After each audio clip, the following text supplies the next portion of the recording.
Hello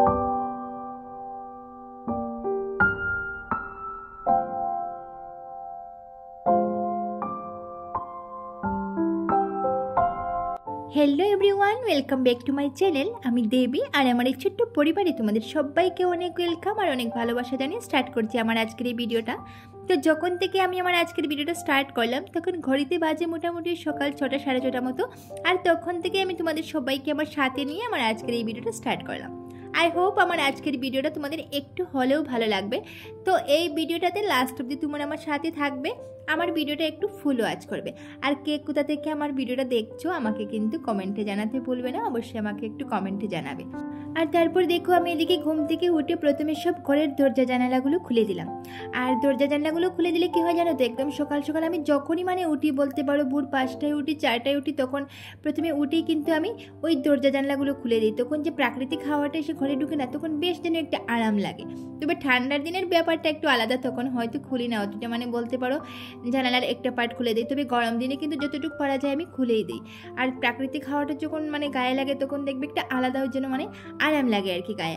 তবে হ্যাঁ একটা কথা, ফ্যান যদি 24 ঘন্টাও তোমার রুমে চলে তবেও দেখবে কেমন যেন রুমটা একটু ঘুমট ঘুমট লাগে যদি দরজা জানলাগুলো খুলে না দেওয়া হয়, বাইরের হাওয়াটা যদি রুমে এসে না ঢুকে।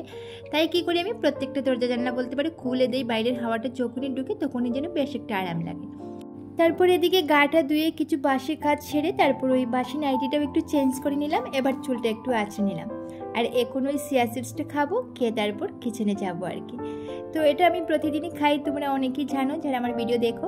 তো দেখো আমি এখানে দুটো গ্লাসের মধ্যে ভাগ করে নিলাম।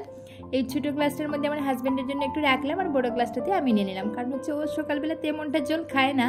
তো ওকে ছোটো গ্লাসটাতেই দিলাম আর আমি বড়ো গ্লাসের মধ্যে নিয়ে, তো আমি মোটামুটি 3-4 গ্লাসের মতো খাই। তো তোমরা দেখতেই পেলে। তো আমার খাওয়া শেষ, আর হাজব্যান্ডের জন্য ছোটো গ্লাসটাদের মধ্যে একটু রেখে দিলাম আর কি।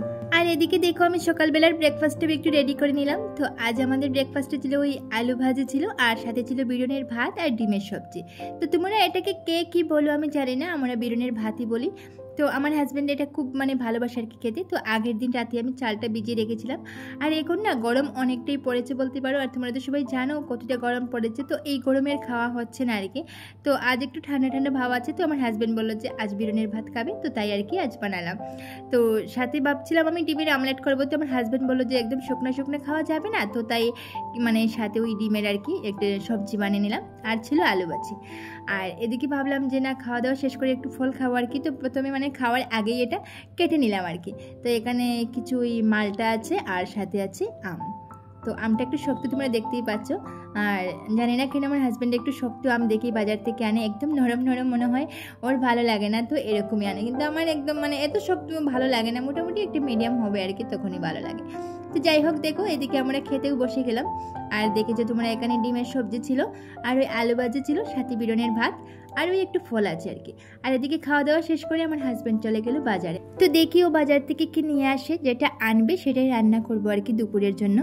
তো ও তো চলে গেল, আর আমি ভাবলাম যে খাওয়া দাওয়া শেষ করে যে বাসনটা রয়েছে সেটা এবার মেজে নেব। আর জানো তো আমি কিন্তু একসাথে এতটা বাসন জমিয়ে যে একসাথে পরিষ্কার করব সেটা কিন্তু আমার ভালো লাগে না। যা নোংরা হবে যা বাসন আর কি ভরবে আর কি, সেটা আমি সাথে সাথেই পরিষ্কার করে নিই। 2টো হোক 3টে হোক একসাথে জমিয়ে যে কতটা একসাথে পরিষ্কার করব সেই সময়টুকু আমার নেই, আর আমি একসাথে এতটা জমিয়ে করিও না। আর তারপর দেখো টেবিলটাকেও একটু সাইড করে নিলাম। টেবিলটা সবসময় মিডিলে কেন এনে রাখি জানো তো, ওই যে ফ্যানের হাওয়া লাগবে খাওয়ার সময় আর কি, তাই আনি। আর খাওয়া দাওয়া শেষ হয়ে গেলে পরে এটাকে একটু সাইড করে রেখে দিই। তারপর এদিকে দেখো কথা বলতে বলতে হাজব্যান্ড চলে এসেছে বাজার থেকে। আর ও যখনই বাজার থেকে আসবে আর কি, দেখবে যে বাজারের ব্যাগটা খোলার পরই যে শুধু শাক আর শাক থাকবে। তো দেখো এখানে শাক এনেছে, এই কী বলে হেলেঞ্চে শাক, তারপরে এগুলো ডেকি শাক এগুলো এনেছে। আর শসাগুলো দেখতে পাচ্ছি একদম তাজা তাজা, এগুলো হচ্ছে লকেল শসা। আর আমি সবসময় ওকে বলি যে সবজিটা একটু কম করে আনবে, কেন বলো তো, যেহেতু আমরা মানুষ কম আর কি, তো তাই সবজিটা এমনিতেই নষ্ট হয়ে যায়। তাই ওকে সবসময় বলি যে সবজিটা একটু কম করে আনবে। আর না হয় কি জানো তো, আমি কিন্তু সময়টা যখন আমার কাছে খুবই কম থাকে তখন আমি বলতে পারি ওই একটা সবজি বানিয়ে খেয়ে নেই আর কি, সত্যি কথা যেটা। তখন ওই যে কোনো একটা সবজি বা একটা ভাজি বানিয়ে খেয়ে নেই যখন সময় থাকে, বা যে কোনো দিন বলতে পারো আমার ছুটি যেদিন থাকে আর কি, তখন না হয় আমি 3টে-4টে সবজি রান্না করি, বাট সময় না থাকলে আমি একটা সবজি বানিয়েও খেয়ে নিই। তাই বলে আমি সবসময় ওকে বলি যে সবজিটা একটু কম করে আনবে। আর এদিকে মাছগুলো দেখলে সব ধুয়ে টুয়ে যা লাগবে রেখে দিলাম, যা লাগবে না এখন মানে এখন লাগবে না আর কি, তো সেটা আমি ফ্রিজে রেখে দিলাম। আর এবারে দেখো একটু তাড়াহুড়ো করে আমি জলের বালতিগুলো ভরে নিলাম। তো যখন থেকে মোটামুটি গরম পড়েছে তখন থেকে আমার এই রুটিনটা বলতে পারো স্টার্ট হয়েছে, যে সকালবেলা ওই জলের বালতিগুলো একটু ভরে না রাখলে কী হয় জানো তো, উপরের সিনটেক্সটা মানে সিনটেক্সের ভিতরে জলটা মানে আর কি বলতে পারো এতটাই গরম হয়, কারণ হচ্ছে ওটা প্লাস্টিকের মনে হয় সিনটেক্সটা, তো এতটা গরম হয় দুপুরবেলা ওই জলটা কিন্তু গায়ে লাগানোই যায় না। তো আমি কী করি সকালবেলা আর কি প্রত্যেকটা যতটা বালতি আছে আর কি বলতে পারো সবটা বালতিতে জল ভরে রেখে দেই। তো দুপুরবেলা মানে জলটা ওই বালতির জলটা আর কি বলতে পারো ঠান্ডা থাকে, আর তখন স্নান মোটামুটি করা যায়। কিন্তু যে সিনটেক্সের জলটা যখন আসবে ট্যাপের মধ্যে গায়ে তুমি একদমই লাগাতে পারবে না, মনে হয় যেন গাটা পুড়ে যায় আর কি। তো তাই বলে বালতিটা ভরে রেখে দিলে তো দুপুরবেলা স্নান করতে ততটা সমস্যা হয় না, জলটা বেশ ঠান্ডাই থাকে।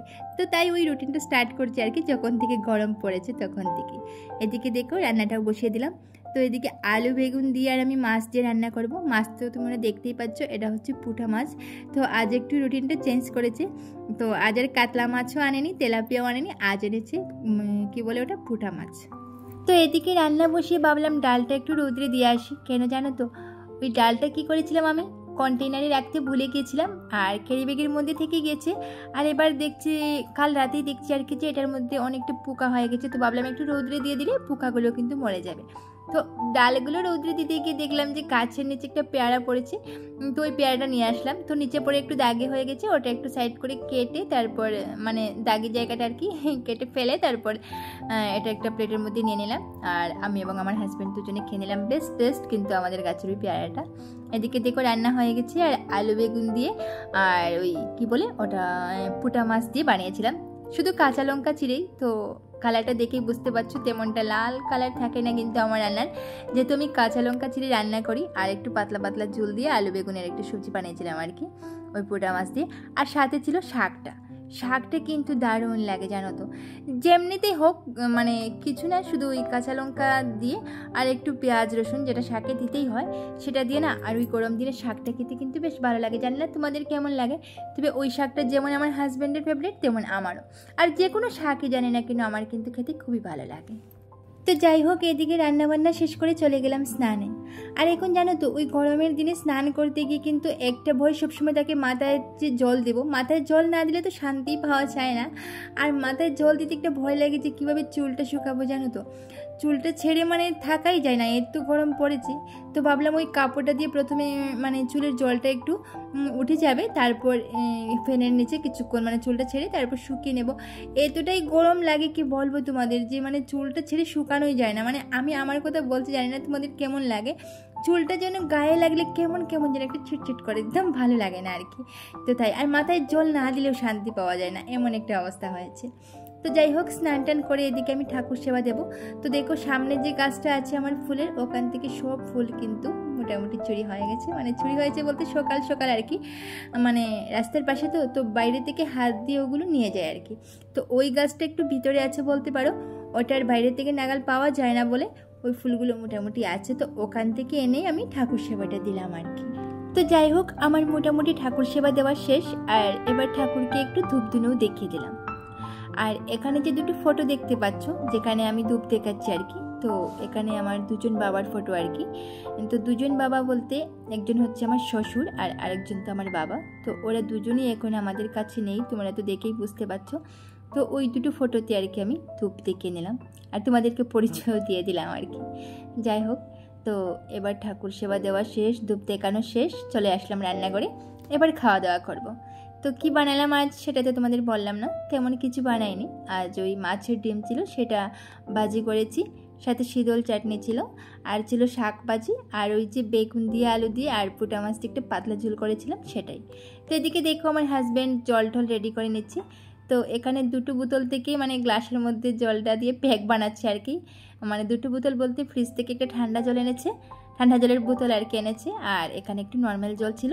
তো দুটো দিয়েই প্যাক বানিয়েছে, আমাকে বলছে প্যাক বানাচ্ছে, বললাম ঠিক আছে। তো তারপর এদিকে খাওয়া দাওয়া শেষ করে ভাবলাম আগের দিন যে দোকান থেকে সবুজ চুড়িটা নিয়ে এসেছিলাম এটা লাগাবো বসে বসে। তো আমার হাজব্যান্ড এদিকে বলছে যে সবাই দেখছি যে সব মেয়েরাই লাগায়, এটা কেন লাগায় গো? আমি বললাম এটা নাকি স্বামীর মঙ্গলের জন্য লাগায়। তো বললো স্বামীর মঙ্গলের জন্য যখন লাগায় তাহলে দেও, আমি না হয় লাগিয়ে দিই। তো তারপরে আমাকে চুড়িটা লাগিয়ে দিল, লাগানোর পরে একটা আদর দিয়ে দিল, বললো খুব সুন্দর লাগছে। তো যাই হোক, আমার আজকের ভিডিওটা ছিল এই পর্যন্তই। তোমাদের কেমন লাগলো ভিডিওটা জানি না, যদি ভালো লাগে তাহলে অবশ্যই একটা লাইক করবে, কমেন্ট করবে, শেয়ার করবে।